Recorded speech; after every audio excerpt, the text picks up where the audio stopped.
Imagine if you could make decisions like the world's most successful entrepreneurs and investors, not by chasing luck or raw talent, but by systematically avoiding the mistakes that destroy people. What if the real secret to success wasn't just doing the right things, but relentlessly refusing to do the wrong ones? Welcome back to our series on mind models, powerful ways of thinking that shape how the best minds navigate uncertainty.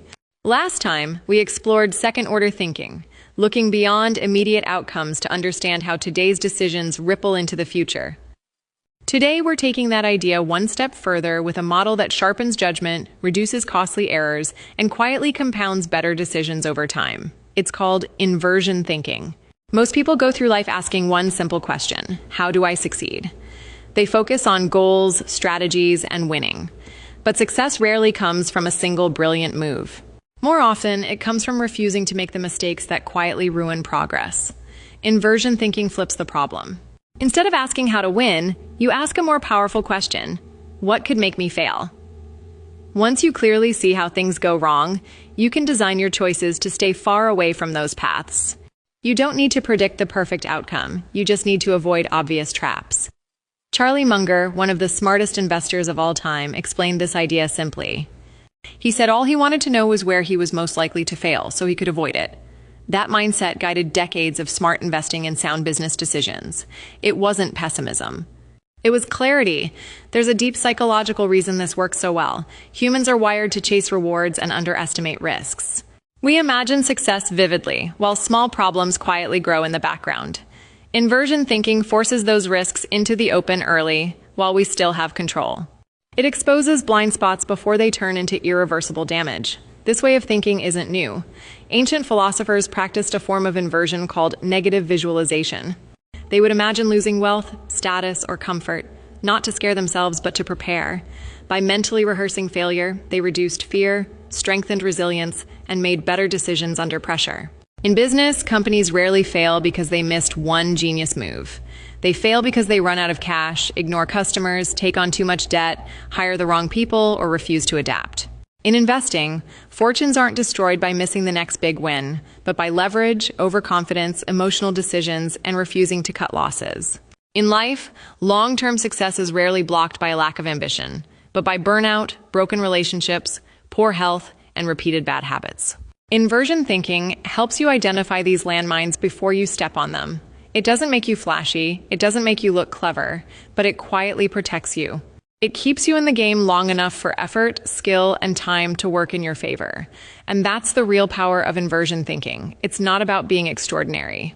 It's about being consistently not foolish. Because in the long run, avoiding obvious mistakes isn't just defensive thinking. It's one of the most reliable paths to extraordinary results. Sam Altman applies inversion thinking to startups and technology by looking for risks that could compound over time. He doesn't only think about immediate failures, he asks what could create systemic problems years down the line. When funding or building companies, he considers regulatory, ethical, and societal risks, then structures the organization and strategy to mitigate them. His goal is not just to survive today, but to protect the long-term future. Let's look at inversion thinking in the real world. Jeff Bezos didn't build Amazon by obsessing over growth or short-term profits.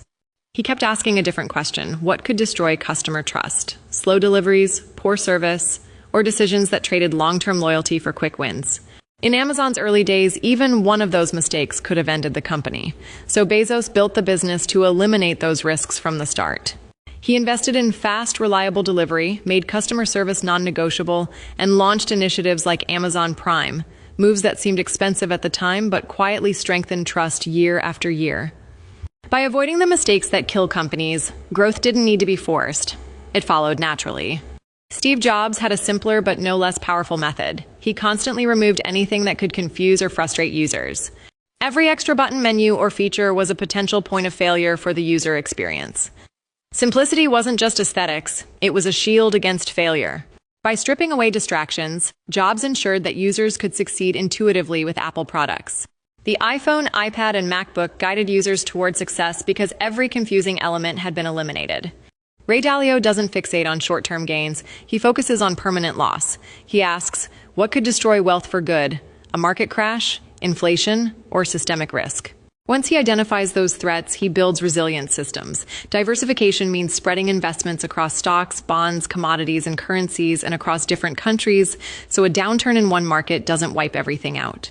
Hedging could involve using options or other financial instruments to protect against sudden drops in asset prices. And rigorous stress testing means simulating extreme scenarios, a global recession, a spike in interest rates, or a political crisis, to see how the portfolio would hold up. By preparing for the worst, losses are contained, shocks don't derail the plan, and growth can happen safely. First, avoid catastrophe. Only then can growth come. Here's how you can practice this today. Let's focus on your finances. Pick one area, your savings, investments, or income streams, and ask yourself, what could completely ruin this? Write down every risk you can think of. Stock market crashes, high interest debt, job loss, unexpected expenses. Then, for each risk, design one concrete action to protect yourself. Maybe it's building an emergency fund, diversifying your investments, or taking out insurance. Start small. Start today. By avoiding the obvious financial traps, you create a foundation that keeps you safe and gives your wealth room to grow over time. Charlie Munger is deceptively simple but incredibly effective. He doesn't chase flashy strategies or the next big win. Instead, he focuses on the obvious mistakes most people overlook. Running out of cash, taking on too much debt, ignoring basic truths about human behavior, Munger systematically avoids these pitfalls. By carefully sidestepping predictable errors, he accumulates wealth and wisdom steadily, year after year, decade after decade. Across all of these great minds, the pattern is clear. They don't just chase success. They start by identifying failure, understanding it, and removing it from the equation. When you prevent what could go wrong, success often follows naturally. Let's make this practical. Imagine you want to quit your job and start your own business. It's exciting. The freedom, the possibility, the chance to build something of your own. But here's the inversion question. How could this fail? First, money. Running out of cash is one of the fastest ways a new business dies. You could spend months building a product only to realize you don't have enough to cover living expenses or keep operations running. Second, customers. No matter how brilliant your idea is, if people don't want it, your business won't survive. You could pour all your energy into development and marketing, only to see little or no interest. Third, burnout. Starting a business is demanding. Without planning or support, your energy and motivation could collapse at the worst possible moment. Next, ask, what would the early warning signs be? For cash flow, maybe your savings are dropping faster than expected. For customers, maybe after months of marketing, there's still no traction. For burnout, maybe constant stress, sleepless nights, or a creeping sense of overwhelm appear. Finally, ask, what can I put in place to prevent failure? Build a financial buffer that covers several months of expenses. Test your business idea while still employed, validating the market before risking everything. Set clear checkpoints to reassess progress, evaluate risk, and adjust your plan before problems spiral out of control. By thinking this way, you reduce risk dramatically and increase your chances of long-term success.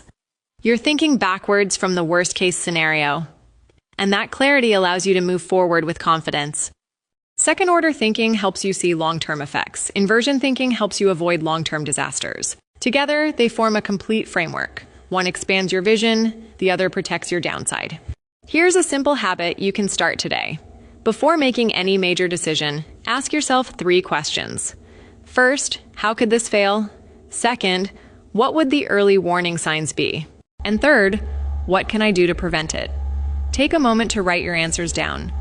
Making your thinking visible like this not only brings clarity, it makes it far easier to act wisely and avoid costly mistakes. Inversion thinking doesn't require genius. What it requires is humility, the willingness to admit that things can go wrong and to prepare for them. Avoid the predictable mistakes, and you don't need to be extraordinary to succeed. Remember, it's not about doing everything perfectly, it's about avoiding predictable mistakes. Do that consistently, and success naturally follows. If this video gave you new insights, go ahead and hit like, subscribe, and let us know in the comments what's the first decision you're going to rethink using inversion thinking. Next time, we'll explore another powerful mental model, return to failure, the secret tool billionaires use to stay ahead. You won't want to miss it.